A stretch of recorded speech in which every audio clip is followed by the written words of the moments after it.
Hola, ¿qué tal? Mi nombre es Cielo Sierra Carreño, pertenezco al grupo C1 y este video va como respuesta al ejercicio de participación de la fecha del 12 de agosto del año 2022.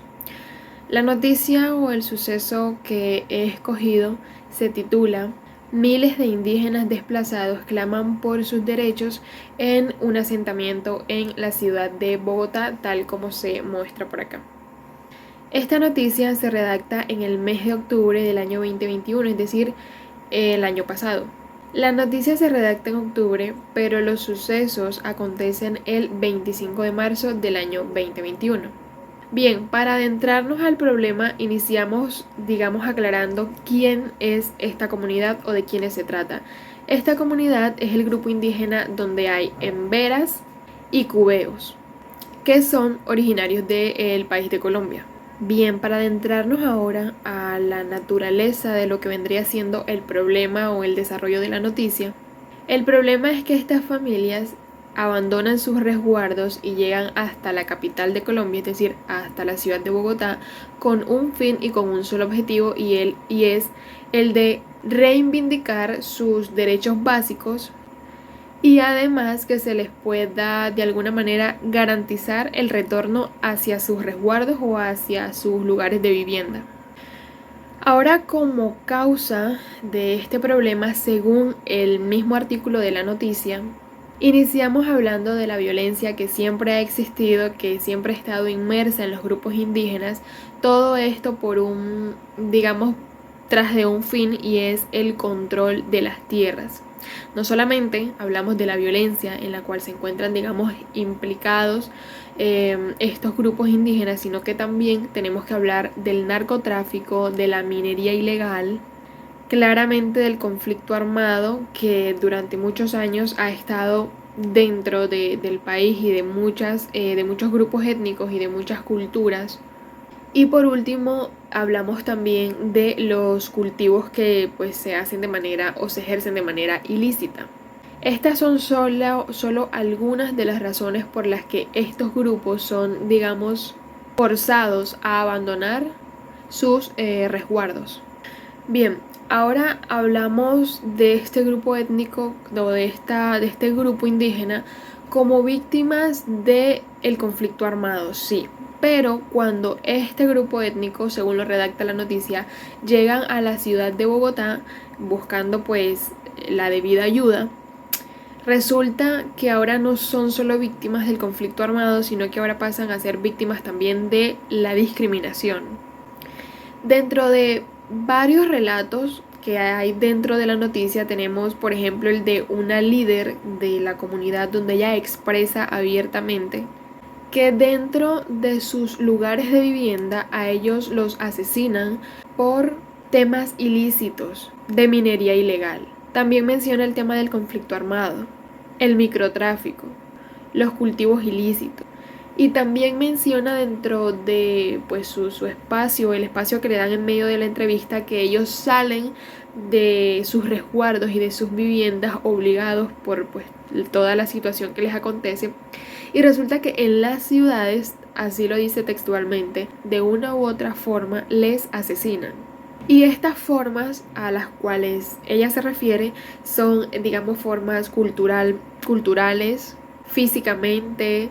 Ella habla de que les revictimizan, que esto es algo muy notorio no solo en ese grupo étnico, sino en muchos. No solo eso, sino que claramente también se les segrega y se les discrimina.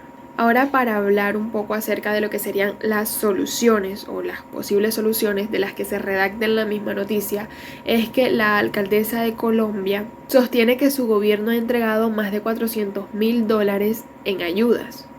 Y lo que sucede es que ella apela al gobierno para la solución de estos conflictos de este grupo indígena. Ahora, está claro que obviamente sin estas ayudas que según la alcaldesa llegan o deberían llegar hacia estas comunidades indígenas no pueden sostenerse sin estas ayudas que se suponen llegan a ellos, que claramente no sucede así. Y que llegan a la capital en busca de ayuda, albergándose en calles porque claramente por su precisamente situación económica no tienen cómo pagar o sostener un arriendo en la ciudad. Bien, todo esto que se ha hablado anteriormente ha sido solo para contextualizar pues todo el desarrollo de la noticia, quiénes están implicados, qué grupos indígenas, cuál es el problema, quiénes son, de dónde son, explicando la naturaleza del problema y cuáles son las posibles soluciones que redacta la misma noticia. Bien, ahora esta noticia yo he decidido sostenerla con la lectura de multiculturalidad e interculturalidad. Me parece que es una lectura propicia para poder, digamos, sostener todo el suceso de esta noticia. En cuanto a mi análisis personal y, digamos, comparando todo lo que sucede en la noticia con lo que nos comenta la lectura de multiculturalidad e interculturalidad, esta lectura menciona que la diversidad cultural hoy en día está claramente desafiando ese modelo de modernidad que se basa, digamos, básicamente en que debe corresponder entre un Estado y una cultura nacional. Resulta que claramente cuando nosotros hablamos de un grupo étnico o de cultura o de multiculturalidad e interculturalidad, tal como lo menciona, como se titula la lectura, cuando nosotros hablamos de grupos culturales claramente estamos hablando de normas preestablecidas o de creencias o de mitos o de costumbres en los que se ve inmerso un grupo en particular y que claramente ya tienen un estilo de vida propio. Entonces esto implica un desafío de la cultura frente a lo que se venía llamando como algo moderno. Otra cosa que sostiene la lectura, con la que apoyo también esta noticia, es que el intercambio, dice la lectura, que siempre va a ser conflictivo, pero que no se trata de suprimirlo, sino de gestionarlo, incluso orientarlo al desarrollo de la cultura de los individuos. Es decir, todo intercambio siempre va a ser conflictivo, aún más cuando se trata de un grupo que ya posee, o sea, no es un grupo que viene a adquirir un nuevo estilo de vida, es un grupo que se integra en la sociedad con un estilo de vida preestablecido. Claramente esto va a ser conflictivo frente a lo que se mencionaba anteriormente como una modernidad. Cuando la lectura menciona que no se trata de suprimirlo, esto me parece muy relevante, ya que en muchas ocasiones muchos individuos, muchas culturas, esto es lo que han hecho alrededor de muchos años: suprimir lo que ellos son, suprimir su estilo de vida, suprimir sus creencias, suprimir sus costumbres por, digamos, no encajar, por así decirlo, de alguna forma dentro de una sociedad. Lo último en lo que soporto esta noticia con la lectura es cuando habla acerca de que la imparcialidad no consiste en tratar a todas las culturas de una misma forma, de una misma manera, ya que esto sería totalmente imposible, precisamente por el estilo de vida que mantiene cada una de las culturas, precisamente por la particularidad que sostiene cada cultura. Pero lo que sí se puede hacer, dicho por la lectura, es concederle a las minorías las mismas oportunidades que se les da a la mayoría. Como resultado de esto tendríamos que serían más equitativas las relaciones entre las mismas culturas. Por último, recordemos que cuando hablamos de conflicto armado estamos hablando de un tema bastante antiguo en Colombia, del cual muchos grupos étnicos han sido víctimas en muchas ocasiones, en muchas oportunidades.